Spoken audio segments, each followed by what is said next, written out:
What is going on, everybody? Welcome into the Creed of Crypto podcast. I am Boi Crypto, and I have here with me, as always, my friend and co-host Crypto Ewok. We have got quite the show for you tonight. We got a lot to talk about. We got Elon, and we're broadcasting on that platform. So I want to give a shout out to the X platform here tonight. We got our show on over there. We're on the YouTubes, of course, as well. We've got FOMC to talk about tonight, a 25-point rate hike, which the market was largely expecting. You can kind of see that in the price action or lack thereof. If you're watching on YouTube, you saw the thumbnail, obviously. We're going to talk about WorldCoin. It's taken the crypto market by storm. I can't wait to get into this. WorldCoin or PulseChain? Which one are you more comfortable investing in? We'll get to that here in a few minutes here tonight. But Ewok, first off, how you feeling? How you doing here on this Wednesday evening? Doing great, man. Another Wednesday through the markets, up and downs, all the, it's just crazy. That's so much happening. Good, bad, all over the place. It's just, I think there's a lot of happening. People are getting bored, but there's a lot going on if you're really paying attention. I think people are definitely getting bored with the lack of tons of price action. But yeah, in terms of things happening to kind of shape this market and as the scams reveal themselves here for the coming bull cycle, which we'll talk a little bit about tonight, as well as the treasures, there's a lot to get to. So if you are heading on into the stream, hit the like. We very much appreciate you guys being here. We do this every Wednesday night at 8 p.m. Eastern Standard Time. I guess we can start off right now with where BTC and ETH are. We'll kind of coincide this with what we got from the Fed today with FOMC, because again, 25-point rate hike. BTC and ETH, the rest of the market, really not moving a whole lot. Now, we're only 6 hours on from the announcement. So, we've seen plenty of times where over the course of the next week, or at least the coming days after a Fed announcement, we'll see some kind of definitive action. But not very much today, even with some interesting quotes from Jerome Powell from the Fed, which we'll get to too, which are probably a little bit more hawkish sounding than the actual rate hike itself. But not a lot of reaction here by the market, despite a bunch of trader accounts that are trying to win influence or, people paying for their service, saying that this was the biggest trading day of the year and all this horse shit today I saw. We don't have much action going on. So, Ewok, what do you... Now, let's just first get to the actual FOMC because there's no real price action. Yeah. And then actually, you know what? Let me just cover the pulse prices. So we saw a bit of a dip last week, a recovery over the last couple days here for the PulseChain ecosystem as well. Pulse is sitting right around the SAC rate even, which is good. We got Pulse X still at that deep discount at 69% off right now. Hex combined on both chains still sitting right around that 3-cent mark, with Hex on a Pulse chain with about a 2-to-1 ratio there. I just bought Pulse and Pulse X last night, actually, so happy to do that. Good job. But the FOMC today, market strongly expected that 25-point hike. Things were dumping on Monday throughout most of crypto. They do the 25-point hike. The thing that was a little bit more interesting that I heard, I didn't really watch any of this because, it gets boring, but Powell said that they're going to contemplate additional firming to curb inflation. The market doesn't react much again as for now, but Powell says he does not see inflation back to 2% until 2025, which actually was probably the most...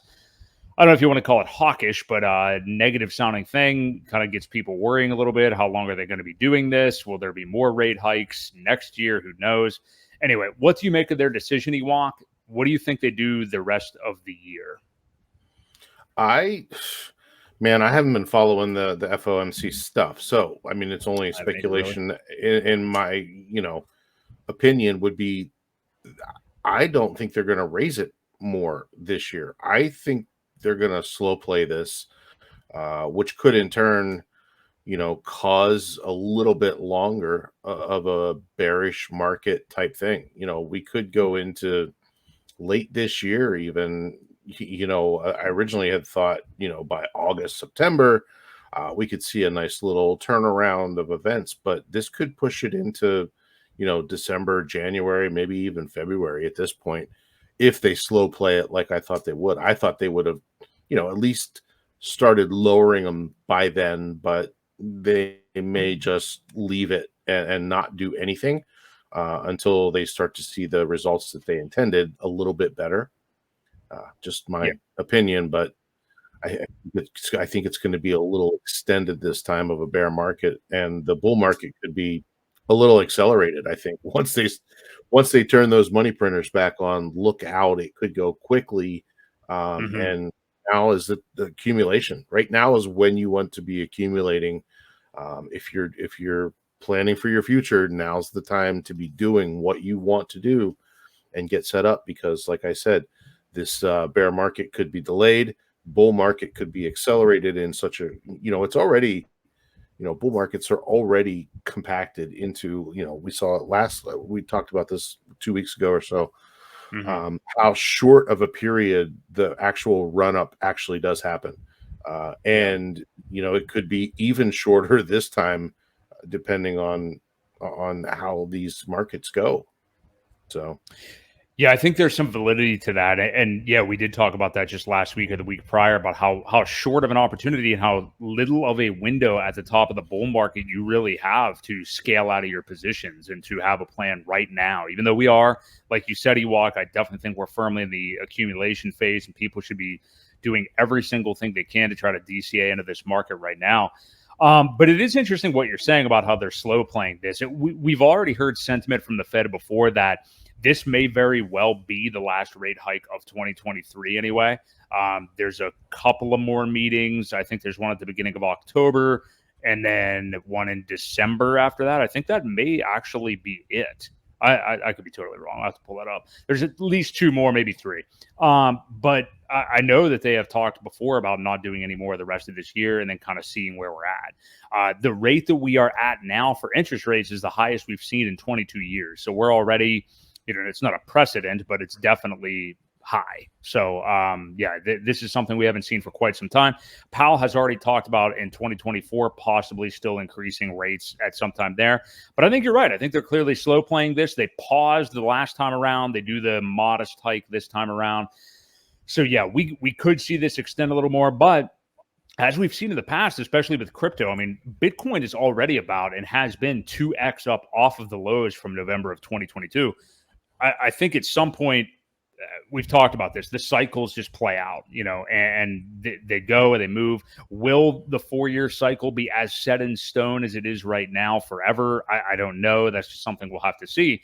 But so far, I mean, things got slightly more bullish and started to turn around when things were still macro and are still macro pretty rough. And again, the price action has turned around. So yeah, I think there's something to what you're saying there. And there's been so many ideas about what we'll see this cycle as far as when things really get bullish. We talked a couple of weeks ago about Bob Lucas with the left translated cycle idea and seeing a more modest, quicker top for Bitcoin, like an 80-ish K about a year from now. And then it's settling down and then really blowing off again in like 2026, which would not be the normal thing.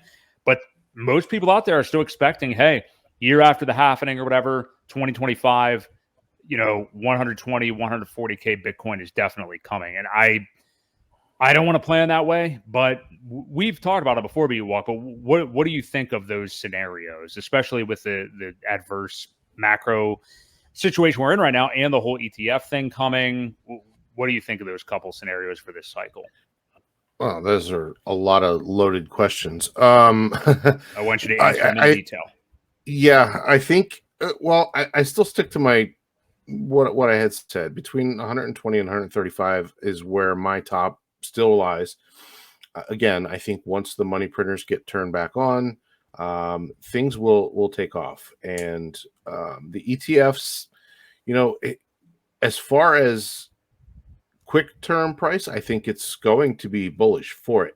As far as long term price, though, I think it could hurt it. I really do. Look at how gold. Look what happened to gold after those ETFs and those things started to come into play. Hasn't done a whole lot, and it's kind of been a pitiful chart. So that's just my take on how that plays out for Bitcoin. But like I said, as far as the markets go, I don't know how extended they'll be. Maybe this one's a little bit longer, the next one's a little shorter.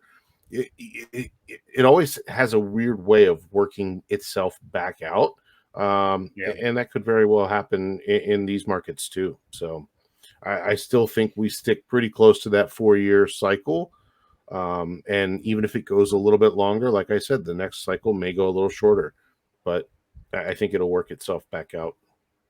Yeah, I think you've got to, just because of the past, really rely on, not rely necessarily, but keep the 4-year cycle in mind. But the best thing of all out of these scenarios that we're talking about in this upcoming cycle is be prepared for either scenario. Mhm. And either way, that shouldn't change too much what you're doing right now.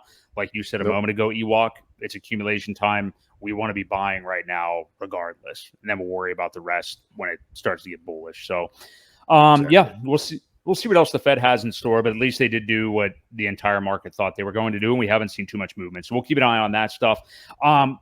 Speaking of the Fed, FedNow officially launches just about a week ago. Mainly crickets. I don't really know where it's being used or anything like that, really. But if you're new to what FedNow is, it's basically the introduction to some kind of CBDC here in the United States of America, basically a payment system that you can rely on. Are you being surveilled or are you not? That's really the biggest question. I don't know how much of a question it really is, but basically it's a way of getting your payments, sending payments. If you get, checks from Big Daddy government, and if you'd like to rely on him, you can get those checks. Instead of checks, you can actually get it through FedNow if you enter a bunch of information, and then they track everything you do. So that's what FedNow essentially is. Now, I have a question for you, Ewok, because the interesting thing about this is that obviously creator of PulseChain and Hex, Richard Hart, tweeted about FedNow last week. I think I have this thing bookmarked, and I'm going to go to it. I'll put it in the chat. And in my notes here, I put Richard Hart tweeting about FedNow, quote unquote, supporting it, a kind of surprising, positive sounding tweet. And, I shouldn't say tweet, X. I'm not sure what you would call these X notes. But yeah, obviously a lot of people are shitting on the idea of FedNow, and Richard Hart, I'll try to find it, but yeah, basically sounding like he didn't understand what people were talking about with the hate. So what do you make of that, Ewok? I found it. Okay. I'll actually read his tweet to you. It says, FedNow released today. The pushback against it is crazy to me. Why wouldn't you want them finishing moving your money faster? Did you really enjoy the delays? Rarely do governments make such obvious and useful improvements. Enjoy them when you find them. So I think what he's talking about is the actual finalization of payment, sending it a lot faster. We are all tying it into the next step. So I think there's probably more than one step. He's only talking about the settlement layer of the first step, and that is actually being able to send money a lot faster. However, that being said, I think it does all tie into the CBDCs down the road, as they switch over from your digital dollars into your bank account into these tokens or coins or whatever they may end up being. And that's the part where everyone's shitting on it and thinks it's a horrible segue into that whole CBDC realm, which I kind of agree with. Now, if the banks can do something a little bit faster and transfer money faster, because normally why does it take so long, to get money when you send it somewhere or do whatever? I do agree with that. If it makes it faster, then great. But I think everybody's tying it into, like I said, the adoption of the CBDCs, and we're all pretty against that. So yeah, I think it's a double-edged sword. I hope we don't have to take both to get the one, but it could turn out to be that way eventually. Yeah, I mean, Richard could definitely know something that we're not thinking of, or he's obviously an innovator. He is able to think outside the box. I mean, I was surprised by the tweet, and I guess it does make sense, as far as the settlement part of it. But I think, like you said, all of us inevitably are thinking about, what's the other shoe to drop, and none of us really want very much to do with it. So, yeah. I thought maybe his tweet was being a little bit tongue in cheek. I'm sure he would have more to say on it. It would be cool to get even more extensive thoughts from him. But yeah, we'll have to see. I mean, I don't know who's actually going to use this thing. I think once again, as soon as whatever student loan forgiveness stuff comes out, or some kind of hey, are you making below $15,000 a year and don't know how to tie your shoes? Well, here's $2,000. As soon as something like that comes out and they can get the money easily, we'll just have to see who uses it. So I do want to read, take a brief second to read the paragraph below what he said. Yeah. And it does say what my mic's in the way. What differentiates FedNow from other payment rails is that it's specifically designed to support instant retail payments. With such payments in mind, FedNow's most important feature is that it will operate 24 hours a day, 7 days a week, year round. And with FedNow, institutions will be able to clear and settle retail payments instantly at any time, including nights and weekends. So it goes on to talk a little bit more, but that's a great thing, right? Because when you do something in the bank, it's always been before so many business days. Well, weekends, if that's included, those don't count. So, try to deposit a check late on a Friday, you don't see it until Monday.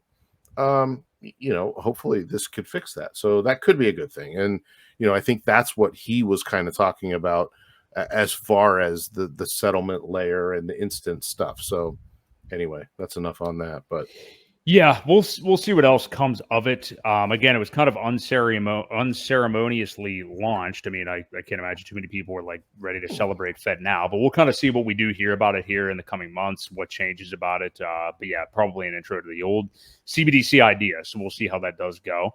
That's going to bring us to this WorldCoin thing. So we're gonna get into this pretty heavy. If you guys are here and enjoying the stream so far, hit the like. We very much appreciate it. We do this every single Wednesday night at 8 p.m. Eastern Standard Time. All right, so WorldCoin. There may be some people joining the stream right now that have never even haven't heard this yet, but it kind of took most of crypto by storm on Monday. Sam Altman, who is the CEO of OpenAI, which I'm sure many people are familiar with, he and another guy that I forget the name of were on with the Bankless Boys the other day, having a long time. Actually, it was just one of the Bankless Boys. I just went ahead and, believe it or not, I just listened to the entire debrief of the episode with both Bankless Boys. It was kind of a giddy fest, but I went ahead and listened to it and tried to understand everything I could. But essentially this thing, all right, so it's clear. We've already kind of had this happen at the beginning of 2023. With some of these AI coins. The one I heard about the most was just Fetch AI. There's other ones as well. I think Fetch AI had already been around for a while. I couldn't tell you anything about it really. But I think this may be the beginning of what may seem inevitable, that AI, which has, really kind of taken over the zeitgeist, if you will, lately, that really may be one of the focuses here in this bull cycle, as far as probably largely scams, obviously. So Sam Altman, these guys from WorldCoin, which not a good name. I'd put it right there with FedNow, actually. They call this proof of identity. Their vision is, whatever the vision is, okay, so this thing is heavily VC funded, which I have a list of all the VCs here somewhere. And there's just not going to be a way to invest in this thing and win. But more importantly, for a moment, let's talk about what this thing professes to do, basically. So there's this whole orb idea. We just saw a tweet from Watch Guru and a few other accounts, Watcher Guru, showing people, I think probably in San Francisco or something like that, standing in line to get their orb and have their eyes. I don't know all this lingo, but anyway, yeah. So basically, you get your identity, proof of your identity, and stuff like that, and then you get this airdrop apparently of WorldCoin. I'm not sure what happens after that, but we're gonna get into it a little bit more. I have some more details here, but what do you make of this so far, Ewok? And I'm gonna put this tweet that we just had in the chat here because I want people to see this line of people here. So the first thing is it's not available in the United States. So I highly doubt that was anywhere in the States. Forgot about that. Yeah. So the reason it's not is because they, I think, are deeming it a security. Essentially, they know themselves that it can't pass. It would never pass or fly in the States because it is so heavily VC investors and all this other stuff. As far as that, it's a total, well, as far as I see it, a total surveillance coin. Yeah. Not that we aren't already being surveilled. I mean, you have your Face ID on your phone, you have a driver's license that's got your picture.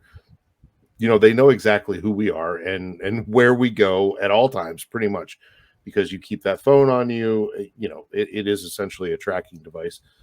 Yeah. I don't want to get too conspiracy theory-ish, but it really is. Yeah. So this just opens that up to a whole new other level. The problem that I see with it is, where are they storing this information? I mean, who's going to have access to all of this stuff that keeps it secure? It really worries me that these, and then who's to say that you are who you say you are? I mean, are they really coming to, once this gets widely used and people have these orbs or they go, who's to say that it's not being manipulated some way? Because most technology usually gets manipulated in one way or another at some point. Who's to say that they're not stealing identities this way? I don't know if there's a complete retina scan or how it's done exactly, but it worries me. I think there's way too much information out there to put on the blockchain that's not needed. And then what good does it do? Like, I don't know that there's a use case for it. It doesn't make a whole lot of sense. It seems to me like a big pile of dog shit, actually. Yes. I mean, on bad. fire. It just seems, I don't know. I remember in the I guess it was 2018, we had this whole plus token Ponzi thing going on. And it led everybody into false sense of bull markets here, bull markets here. Bitcoin went from, I don't know, 5,000-6,000, went all the way up to 14K. And then this Ponzi kind of erupted, and it plummeted back down to 3,500 at that point. I feel like this is kind of similar, but with the VC money, it may be a little bit different. I don't know if it's going to do exactly that or crash anything, but it just feels like that time of the market then, as right now, when this whole thing came out, was the first thing I thought was, oh, here's another plus token Ponzi.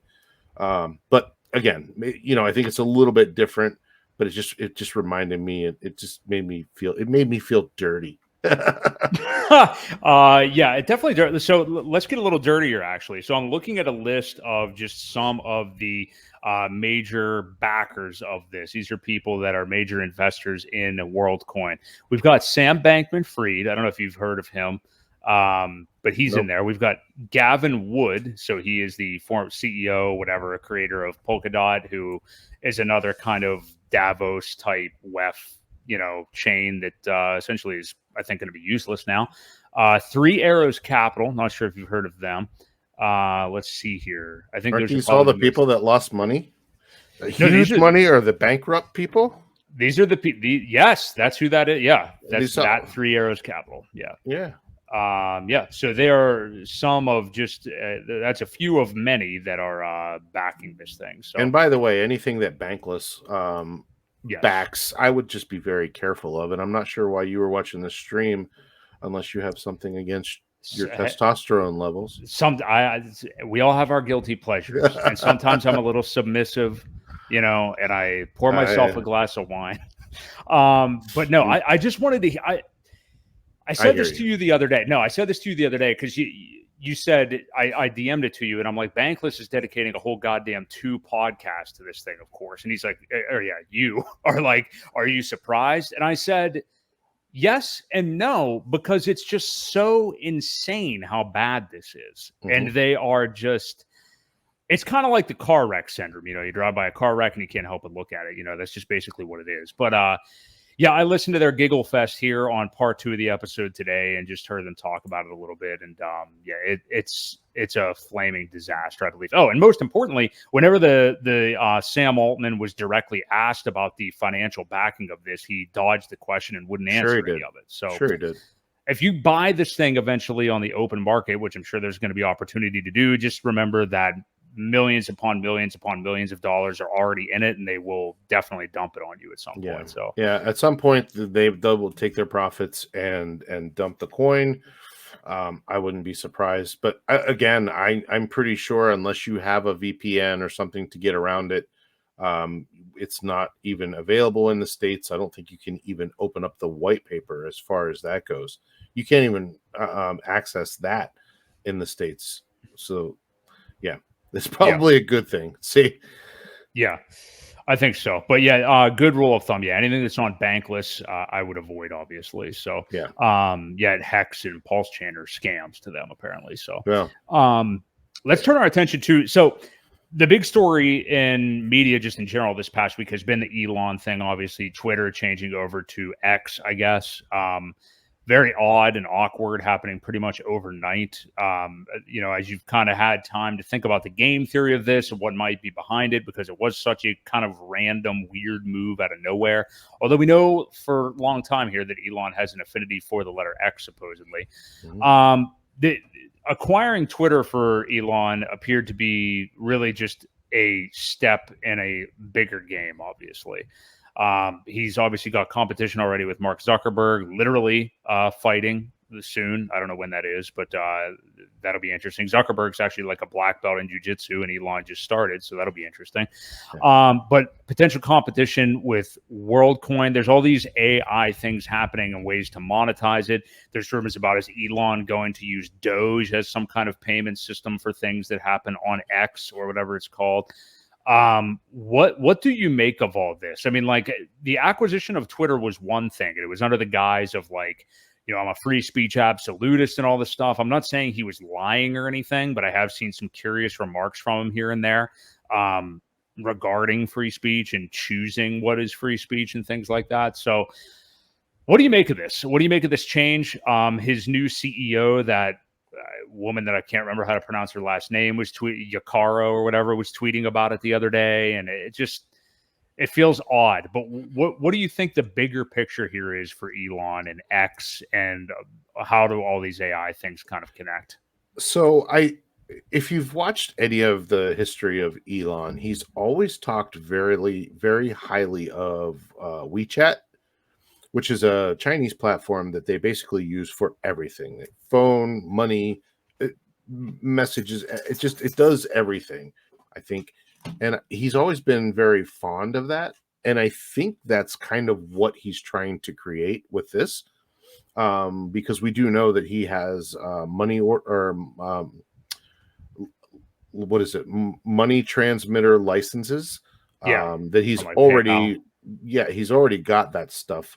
Well, I think he secured other ones too, because PayPal actually kept what they had. He's secured new ones in order to be a money transmitter, which will tie into this probably at some point or another, whether he uses Doge or he does have a fondness for Hex.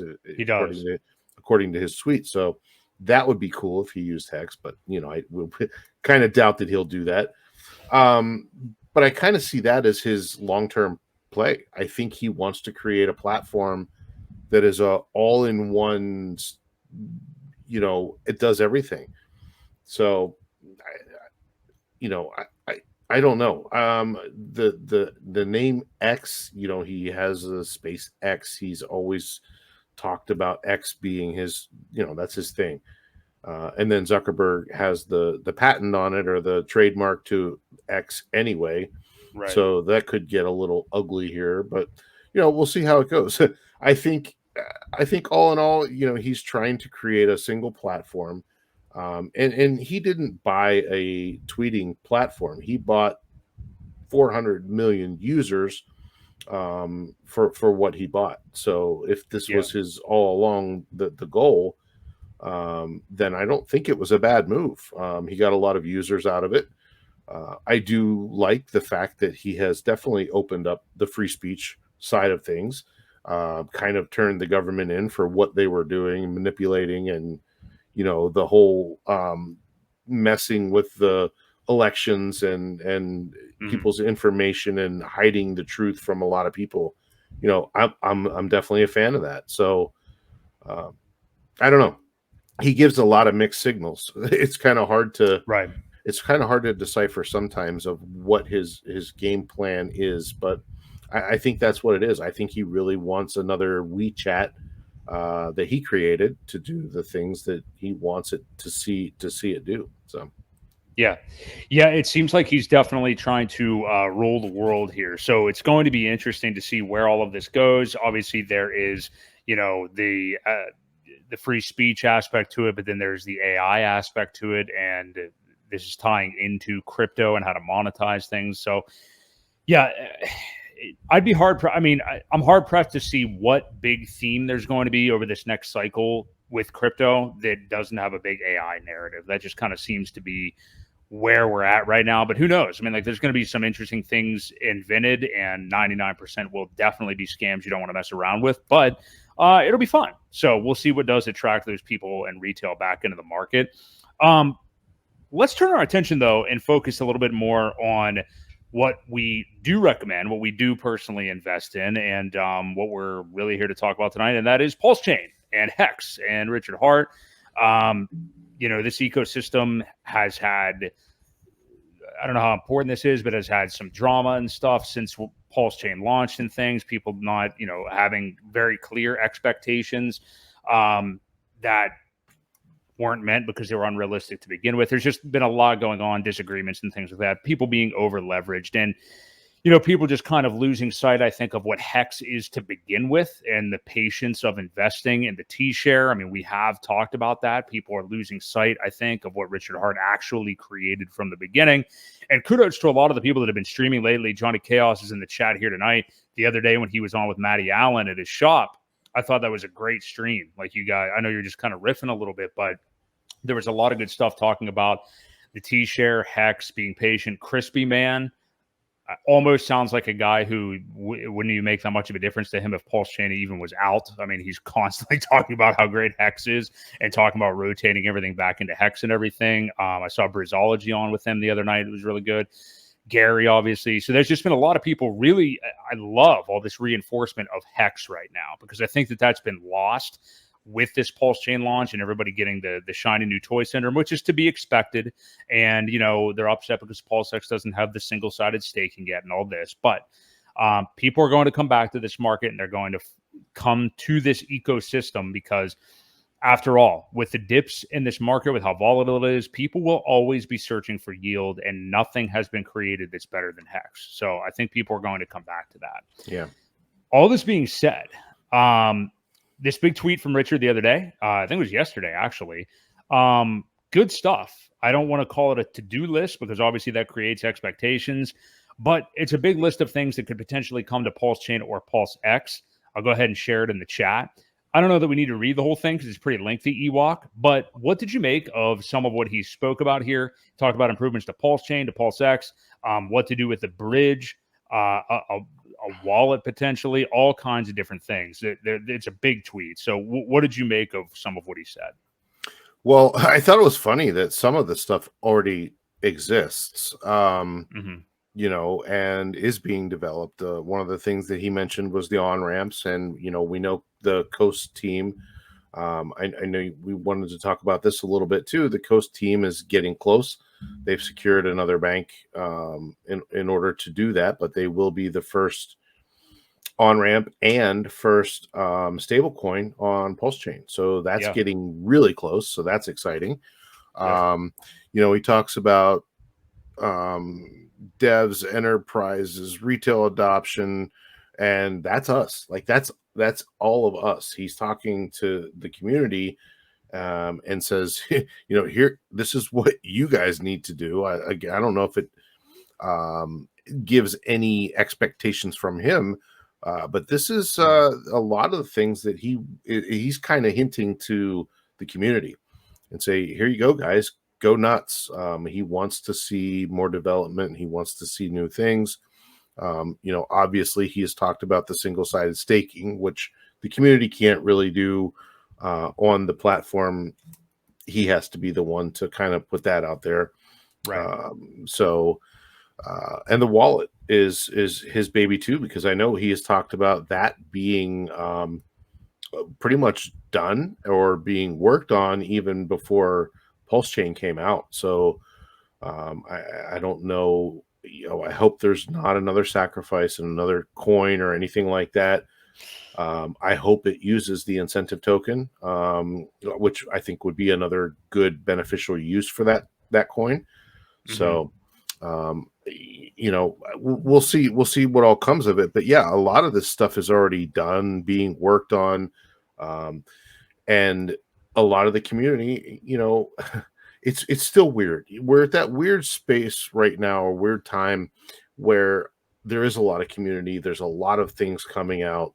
And you get that couple different mentalities. Okay. You get the one that says, well, Richard said build all this stuff, so we're building it. And then people get mad that we're creating it, and they don't like it because Richard didn't do it. But, Richard, so we're in a really weird spot, because Richard's basically saying, hey, guys, go build this stuff. And then the other people that follow Richard only are like, well, we're not going to support it because Richard didn't create it. So it's weird. And we almost have to, I still feel that we have to embrace these new people. If you don't want to support it, that's fine. But I don't think we should be tearing them down, because somebody may like that idea. Somebody may come to the space because of it. And somebody may find Hex and Pulse, and they're going to need Pulse because that's what they're transacting in. I just think the more we open up the doors, knowing what we know. So Richard's done a great job of educating us on what real crypto is, right? No admin keys, contracts audited and locked, immutable code, things like that we know the basics of what we're looking for, not to fall for stupid meme coins and the pump and dumps and the reflection tokens and things like that. We know what we're looking for, but it doesn't mean that all these people shouldn't be coming over to PulseChain, because eventually, we're going to need that. We need that ecosystem, and we need some of those people, the new people, to get eyes on what we've learned and to teach them what this stuff is, what Hex is the real store of value. And I think it's going to take that, because all of these new things, we can't establish it with the people that we have. Obviously, we can't support everything. It needs new people, just like any market, just like any company. You can't have the same people just trading stocks. It's not going to work.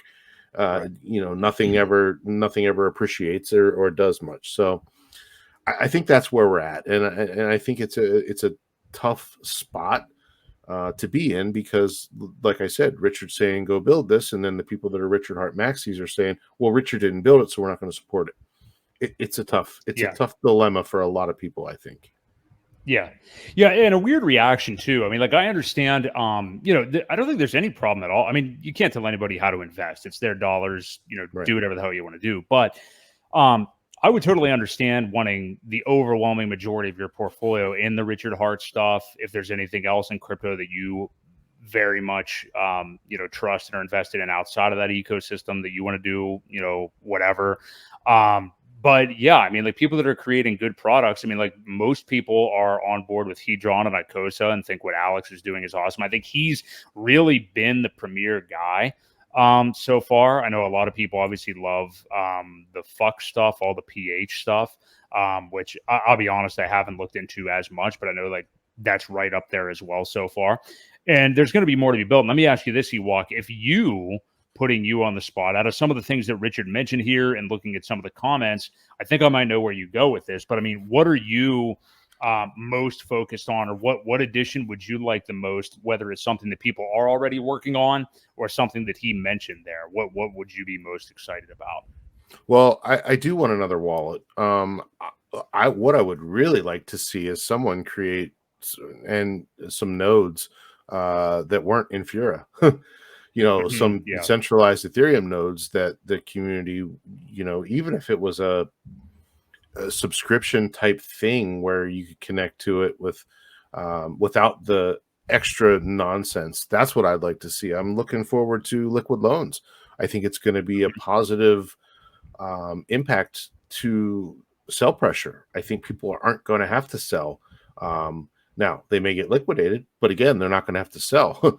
So Right. I think that'll be positive. The stable coins is definitely, we need the on ramps though. You've got to make it closer. If you want this ecosystem, to thrive, you've got to have the on ramps closest to the product.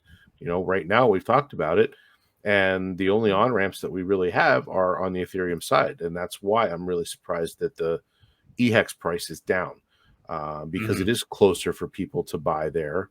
It is what it is, but that's what we need. I think the wallet, the on ramps, liquid loans, the stable coins, those are the things that I'm most excited about, and I think will bring a lot of adoption. They may be small, but I think they're super important. I totally agree. And I was trying to lead you to the on ramp thing. Yeah, I agree with you with the wallet as well. That would be super interesting. But let's dip into the Coast thing a little bit more, because that's really been the on ramp that's been clamored for the most. They are talking, and if you don't follow them on X, it is actually at 0x Coast.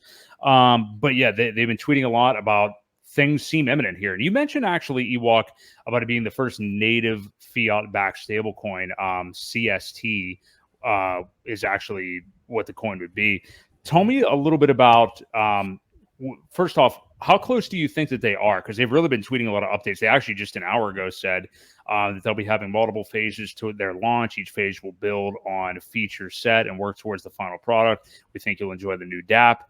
It's even smoother than our prior beta release. So coming soon to PulseChain. So, I mean, it does seem like they're very, very close.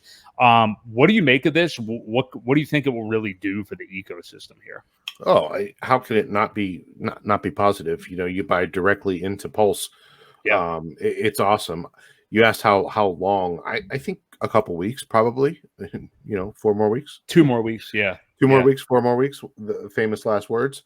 Yeah. But I do think, because of the way they're ramping up their tweets and their language, I do think it's a lot closer than that, maybe. So I'm excited. I like the fact that, and don't forget, we talked about this before. At this point in time, if you hold 100,000 of the weight token that they had, you can get all the way down to a 1% fee just by locking up those tokens. That'll Yep. cost you $60. And $60 to save you from 1% to 4% is quite a lot if you're going to be, investing some money here in the future. So I think $60 is definitely worth it to buy those tokens, lock them up in their platform, and then save 3% on the onboarding cost. So yeah, I'm pretty stoked about it. Those guys have done good things. They're both smart. I've listened to them on stream, and they're so well versed and spoken, and they know what's going on. They did a lot of homework to get this done, and it was such a disappointment to see, the first bank thing kind of fall through. So Yeah. hopefully this one is much more solid, and it's looking like it's pretty close. So, and Johnny Yeah. asked, is weight on the Pulse side, or is it only on ETH? Well, I believe there was a copy. I would imagine there would be. Let me check here. Well, I'm on Dex Screener now too, and I just looked, and it was like 0.0006, and that is paired with Hex. So you may have to buy a little bit of Hex and swap it for the weight token. Now that's on Uniswap. Let's take a look and see if the weight token is over there too. I think it might be on both, but yeah, it is on both. Yeah, I thought so. So I know when you claimed it, you claimed it on ETH, and then I remember that you had to exchange them for the version 2 token, um, but I'm not sure which one you locked up. I don't remember because I did it. I locked the 100,000 up in Right. the platform to save it, and then, like I said, that was during the beta thing, and then the bank thing fell through, and I was like, "Oh shit! Well, I'll just leave it there." Right. So I think I'm not sure. Good question, Johnny. We'll look into that and find out. Yeah. Yeah, I believe it is on PulseChain as well. But yeah, it's going to be very interesting to see how that does work and the direct on ramp as well. Yeah, I think that's one of the major tools that as we do get into this, as more retail comes in and as the market comes back, obviously that's going to be a huge necessity. And it's all about making these things easier. You know, people not having to worry about bridging and things like that. The less steps to get into DeFi, and this isn't a problem unique to PulseChain or anything like that, Yeah. but the less steps to get into DeFi, the better for people that don't understand this stuff yet, you know? So, Yeah, I'm pretty certain it was the ETH version, because that was the original that you switched over to V2. But I will confirm that for sure because yeah, Johnny's right. It is important to figure out which one to buy for the fee reduction. So right. I'm pretty sure it was the one on Ethereum chain. But because whenever this actually started, I mean, PulseChain hadn't even launched yet or No, anything, it had it? hadn't. Nope. Yeah. So, okay. Yeah, I'm pretty sure it is that one. So, Mhm. and they do tweet about it. I mean, like Coast is really communicative. I just saw they posted something about weight the other day. So I'm sure if you just kind of search their tweets and look at that too, there's more information to be gleaned. So, Yeah. let's talk about a couple like ecosystem things that have happened the last couple of days that are really interesting and really cool, actually. One of which is being hopefully finalized right now. But first off, I know everybody's kind of talking about this thing that Gary Funding Jim did the other day by creating a whole bunch of PRC20 tokens, which you can do very easily at go.pulse. Actually, there's a link right there if you go on the site to do it. But I want to ask you, Ewok, and a lot has been made about it. I heard Gary even say it himself. Like a lot of people were shitting on him about this. Like, what are you doing? Some people totally understood it and saw the purpose of it. Some people are just totally confused. So if somehow you hadn't heard about this yet and you're within the ecosystem, he basically made a bunch of meme coins, whatever you want to call them, one dedicated to like 29 different people within the Hex ecosystem, people that stream, whatever. Why do you think he did this, Ewok? And what do you think Gary was trying to demonstrate by doing this? Well, it's definitely an educational type thing. Mhm. I think the purpose of it was to show how easy it is, number one, to create tokens. Number two, he only added like $10 worth of liquidity Yeah. on each side. So the other thing was how can a low liquidity token run so fast? I saw some of them were like $80, $90 a piece.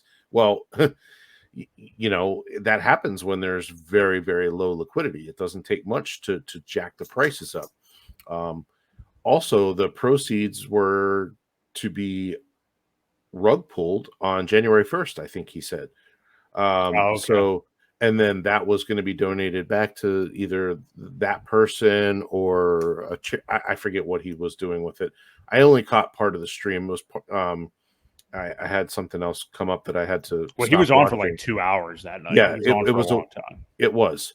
But so again, it's all educational. I think it's also to show how meaningless the market cap number is because some of Hmm. these were worth billions of dollars, right? Yeah. All these tokens, and there weren't that many of them out there. So, I think there again, it was a whole bunch of education, like how easy it is to create a coin. So be careful. How low liquidity really affects things, and how market cap is just a vanity number that we really shouldn't pay attention to. So I think he kind of achieved all three of those in one fell swoop. And it was a weird experiment. I'm sure it cost him some gas to do it. Right. Um, and I had seen a lot of tweets from these people say, "Hey, I didn't do this, by the way. don't support it. This isn't me. Yeah, You yeah, know, yeah. I don't want you to get wrecked, because it could very well. And, that was the only thing that worried me is, some people thinking that person created it and were supporting it, and they were going to jump on the coattails of whoever. Um, yeah, and John, I did see that Sami's got up in the thousands, but I don't know What if did it's still. Furu's get to? Does Furu have one? I don't know. I Okay. didn't look, and I don't think he probably got one. So, Well, I'll DCA into it. Yeah. So, but anyway, it's a neat experiment. Again, it does prove a lot of things that we talk about. But again, I would, don't invest in any of these, because one one sale could just wreck you. So just be very Yeah. careful.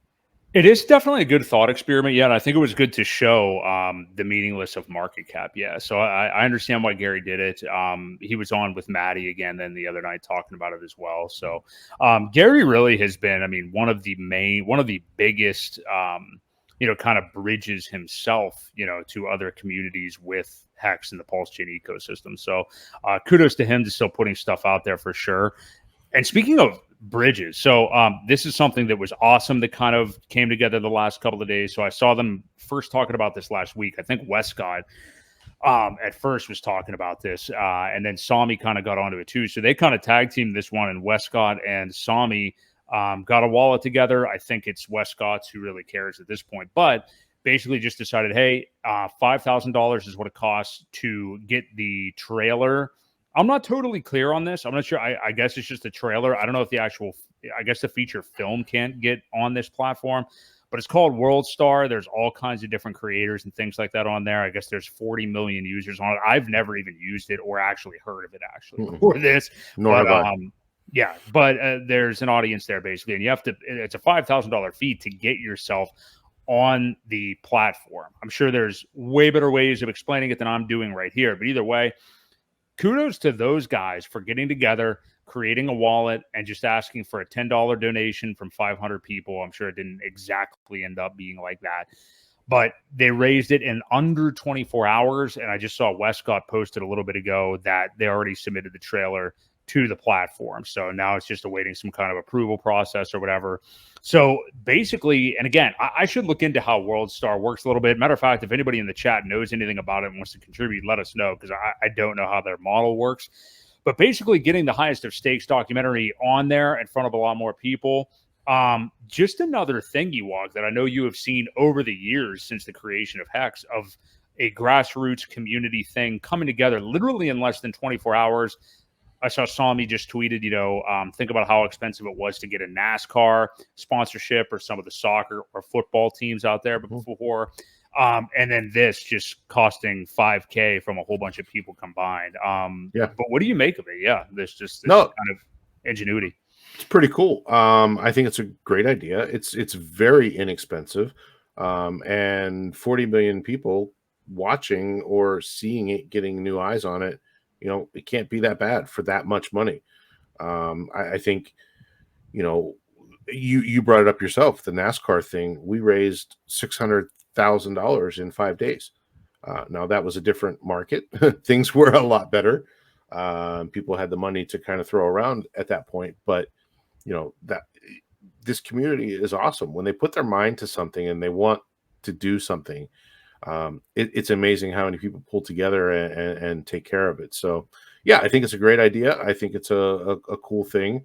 At the same time, I know there is also a marketing wallet as well, that Kinetics and those guys are doing for the highest of stakes. It's going to help with some merchandising and some other just getting the word out there. I don't know exactly what it goes for. Look at Kinetics's last couple posts. They have that marketing wallet out there as well. So yeah, I mean, the more eyes, the better, right? I mean, we're getting to that point now where, like I said, we need new people. We need to get more eyes on this, and not in a bad way. People always say that, well, that's how Ponzi's work. You can't do anything if there's no new people. But in order to for anything to survive and go on, you need a bigger community. We've expanded the things that we have so much that we do need new community. We need a bigger community if we really want to take this, by storm. So I think it's an awesome deal. There was another guy too, Bars Beast, or I forget what his actual Twitter handle is. Yeah, he had he I think he started had a GoFundMe or something. Yep, and then he had received some money and then sent that over to Westcott as well. So that was part of the money that was raised. So yeah, pretty cool. I thought it was a great little fundraiser, not expensive at all. Like you said, if 500 people put $10 in, I'm sure I saw the wallet and I saw there was a couple bigger donations. So right, yeah, it's pretty awesome. It is awesome. And actually following up on that, you sent me the news about like how much it even expanded. So we already knew that the highest of stakes, which is premiering in all those cities August 4th and the 5th, and a few of them had already been extended to the following weekend because of the demand at Regal theaters to the, I guess it'd be the 11th and 12th. So that's happening at 22 cities or so at last check. I mean, I can't remember how many cities it is in total, but I mean, that's got to be about half of the total cities or so, right? I think it's more than half. There's a few that haven't sold out yet, but a lot of them have sold out both days. There were, I forget what it was. I think 20. Yeah, I think there were 20 some markets anyway that extended into the next weekend. So yeah, fantastic. It's great. Yeah, it's going to be awesome. I think it's going to garner a lot of attention. And again, caution to a lot of people that think there's going to be some major pump just heading into this or anything like that. No. I would not expect anything like that. It's more of a, as retail comes back, all these things just require patience, which a lot of the newer investors in this ecosystem are the ones that are mainly new into Pulse and didn't know about Hex prior to this. Don't seem to have the most patience right now. So we'll see how it goes with this one. There we go. Bro's going to get his orb. Yeah. So I think the big thing, Johnny said 22 more markets. I think the big thing that we have to keep in mind is mostly these theater things are going to be hexagons and their friends. But the good thing about this is the more markets that sell out, the better it is for these platforms that actually pick up the streaming part of it. I think it's not, we're not going to see a major pump coming out of the theater release. That will happen once, we get some major eyes on it. But again, in order to get that platform, the streaming platform, to take this on, we needed all of these to sell out and then some. So, it's just one little hurdle that we've got to get over in order for the world to actually see it. So, yeah, and ultimately, I mean, it's great that it is in theaters, obviously, but I just would be fantastic to actually have it on a streaming service. So I think that's kind of their long game goal as well. And I saw today, the actual account, the official highest of stakes account tweeted that Richard sent them some kind of video. Did you see that today? They didn't show it or anything, but he sent them some kind of clip. Let me actually look. Yeah, I did. I saw that he it was to be played at the premiere, which I think is the Miami one, or maybe the LA one. I don't know. I forget which one is the actual premiere. But somebody had recommended that, hey, can we see it at some of the other ones too? Is that okay? And they said they would have to reach out to Richard to confirm, and they would circle back. So yeah, that's awesome. Oh yeah, I see that. Yep, I see that tweet right now. So yeah, that'll be interesting as well. So yeah, lots of good stuff coming. Remember, I mean, even though things seem depressing right now, that's the whole reason to buy. I mean, there's just not, the people aren't here yet. By the time they're here, it's going to be, as we've already said, things are going to be moving very, very quickly, and you're not going to be getting as many coins for your buck. So this is when to be paying attention. Yeah. I want to ask you this, Ewok. So this is kind of a more philosophical thing within the Hex ecosystem, and something, it's not quite the E-Hex, P-Hex ratio or anything like that. But I heard, I've been watching more and more here and there, Corey Geary and Money Talks with Dane, they seem to stream together maybe at least once or twice a week.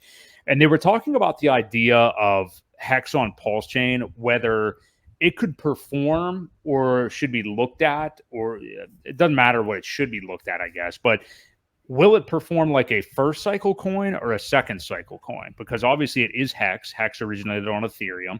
But this is a brand new chart also. The actual Hex on PulseChain chart is a new chart. There's no other history to go back and look at. So what do you make of that? I mean, I think it's an interest. I don't know how much it matters, I guess, for us. You know, if you're in it, you're going to be buying it anyway. Who really cares? But what do you think? I mean, because there will be people that are new to Hex, this is going to be a whole new chart for them. Could it perform like a first? You know, maybe that's why we'll start to see even more of an extended ratio. I mean, I still think they're going to move together and get closer. But what do you think? I mean, what could that do to Hex on Pulse? Do you think it performs like a first cycle token, which could mean crazy gains compared to what some people may be thinking? So good question. I think it will act like a, well, there's a lot of free tokens that were given out. Yeah. You know, that's the big thing. A lot of people just got free copies. So will they be treated like free coins? I don't think so. But I don't think it's going to have a first cycle chart either. It's going to be a mix of the two. I don't know. Good question. It's going to be an interesting experiment. It's not going to 10,000x, I don't think, in this cycle. Although, you know, there is the possibility depending on the liquidity. But I think having the start from the bottom is what really propelled Hex on Ethereum to have the chart that it did. I think you'll definitely tell it's a second cycle coin by the chart. And it's not going to be near as impressive. You know, it's going to be one of those things where, you know, we always tell people, well, you got to look at the V1 chart to see the whole thing, because even the V2 chart isn't accurate, you know, because it only has so much data. It's going to be something very similar to that, where you're going to have to look at everything, kind of put them together in a, you know, how you can view multiple charts on the same screen. Yeah, I don't think it's going to matter a whole lot, but yeah, I don't think it's going to be like a first cycle type coin where you're going to see the massive run-ups either.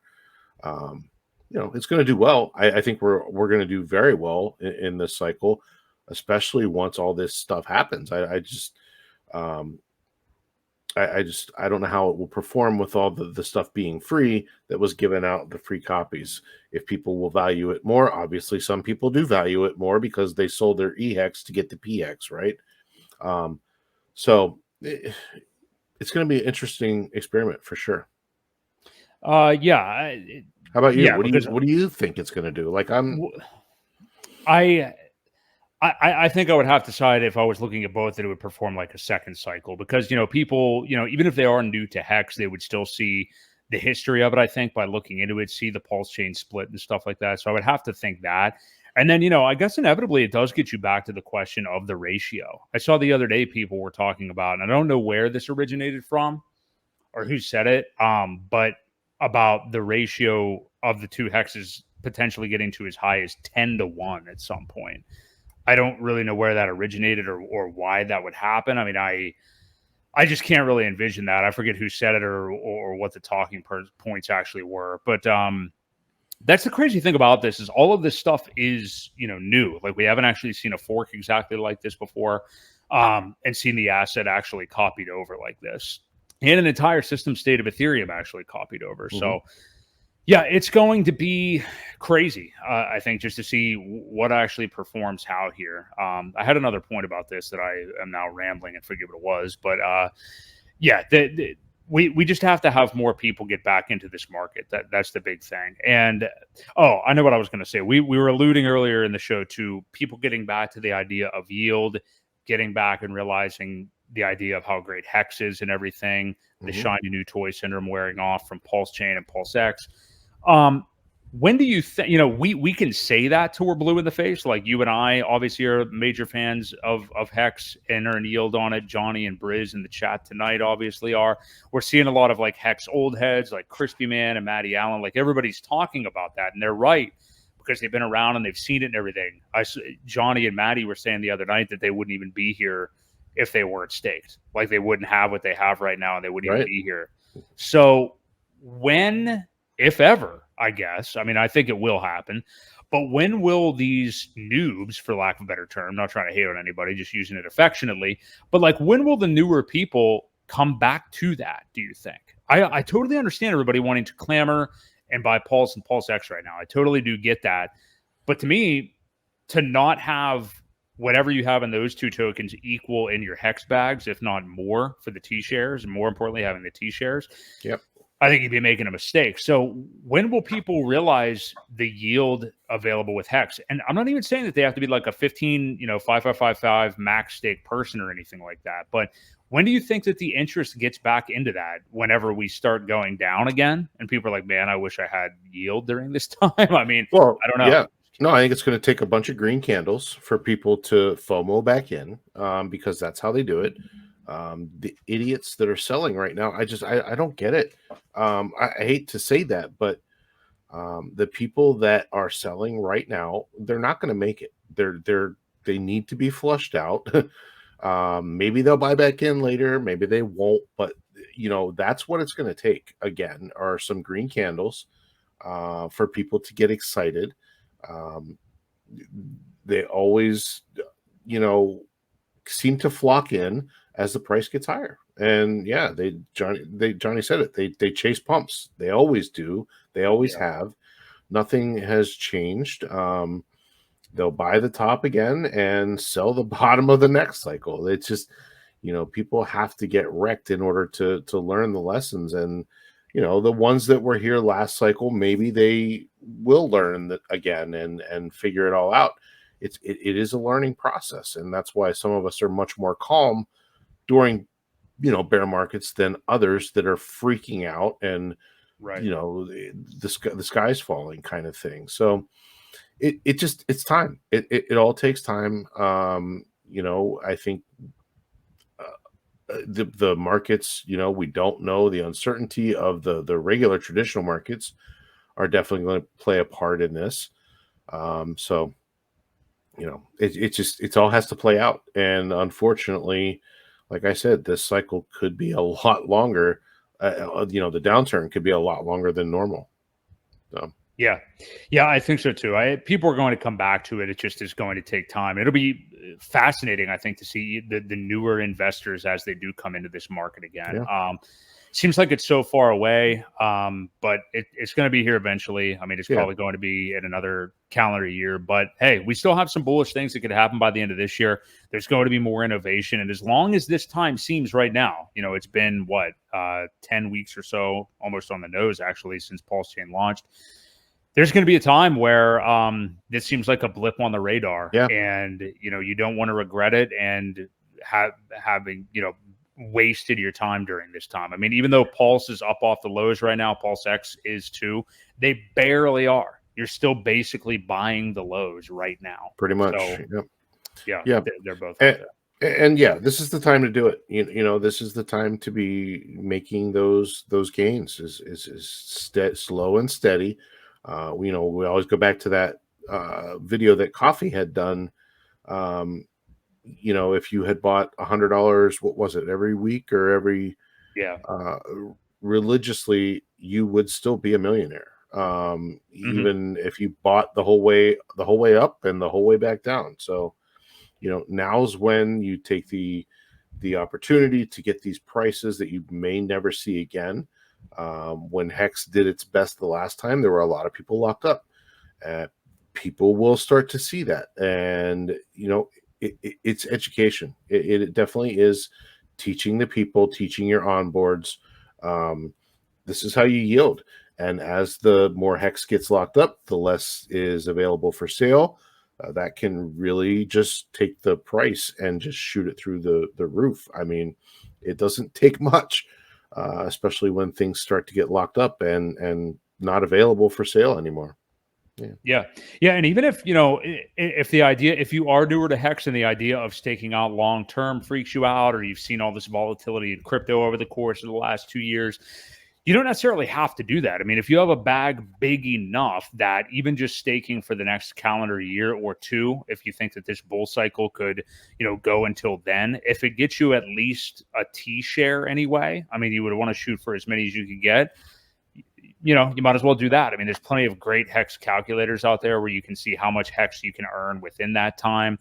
And that's a solace to a lot of people, honestly, right now, because, you've DCA'd and DCA'd and DCA'd and the price just keeps staying stagnant and you run out of money to DCA with. At some point, it's like, how can I do this if I don't have any more money to do it? Well, if you're yielding on Hex, and not emergency end staking it to participate in like a temporary liquidity pool or something like that, you're DCAing into that every single day. So, and remember, other things are out there as well. It sounds like single-sided staking on PulseX isn't necessarily a priority for Richard Hart, but it sounds like that's coming eventually too. So just get into the market however you can. I think that's pretty much the moral of the story right now.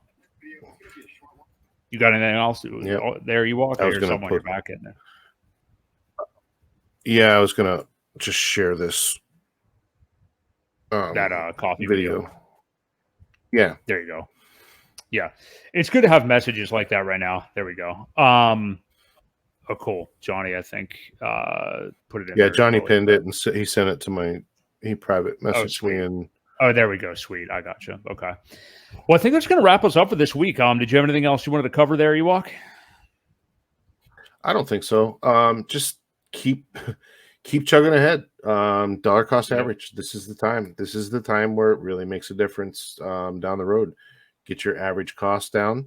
Or if it's already down there, just accumulate on top of it. This is where I see the people complaining. They're the ones that have refused to buy as the price got lower, and they're just watching their account dwindle instead of fixing, the average buy-in price because they ended up buying the top. So, This is the time you can either turn your portfolio completely around for the next cycle or light it on fire and just get rid of it. Because, I saw somebody here earlier comment that, I regret ever buying Hex or Pulse. Saw that too. Yeah, and sorry you're having a bad time, but you must not be doing this the right way. If you bought it high, which a lot of people did, that means you're not really fixing your situation. You're just kind of wallowing in your own problems instead of fixing it. So I don't know. I don't feel. I hate to see people buy tops. I do, but what we can do is educate them on how to fix that. Dollar cost average on the way down so that the next cycle they're in much better shape and they only have to wait until 8 or 10 cents before they're in profit rather than wait until 40 cents because that's a long wait, and then when you get there, who's to say how much further it goes? I mean, obviously we're going to get back to all-time highs when we don't know. So you're at least looking at a 50x for EHEX. You're looking at a 25x for PHEX. Take your average cost down and help yourself out so that you're in much better shape for the next one. So that's what I got. Yeah, Khalid, if you French fry when you need a pizza, you're gonna have a bad time. Just remember that from South Park, obviously, like Ewok said. So I think that'll wrap us up for tonight. There's a good show. A lot of stuff to talk about. Lots of New World Order stuff happening right now. Are you buying WorldCoin? We shall see. Go get your orb. Get your eyes fixed or whatever it is you need to do to get your tokens and your airdrop and get blood taken or whatever it is. We will be retinas and your butthole scanned.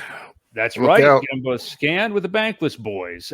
We will be back next Wednesday. That's going to be August the 1st, I want to say. August the 2nd, actually, at 8 p.m. Eastern Standard Time. We do this every single Wednesday night. If you guys are still here on your way out, smash a like. We very much appreciate it.